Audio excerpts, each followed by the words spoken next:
එක්තරා දරුවෙක් ඉන්නවා. මේ දරුවා අසාමාන්‍ය විදිහට අසනීප වෙනවා ડોක්ටර්. එක්තරා රටක කියන්නේ නැහැ. හොස්පිටල් එකට එකක් යනවා රෝගේ විනිශ්චය හොයාගන්න බෑ.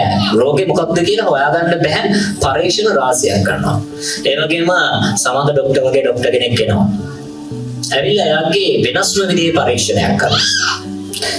හොයාගන්නවා දරුවට මේ රෝගේ එන මේ රෝග ලක්ෂණය මොකක්ද කියලා. රෝග ලක්ෂණය තමයි අම්මේ දරුවගේ ඇඟේ ලුණු ප්‍රමාණය වැඩි.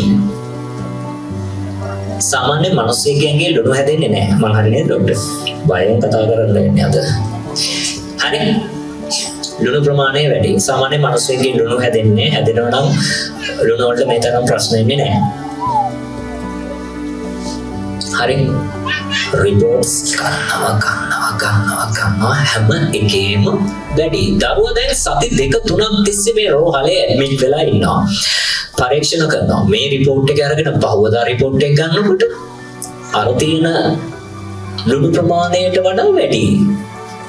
ආයි දවස් බලනකොට ඒ ප්‍රමාණයට ටිකක් අඩුයි. අඩු වෙනවා වැඩි වෙනවා. අපේ නම් ඇඟේ මොනවද වැඩි වෙන්නේ? අම්මා සීනි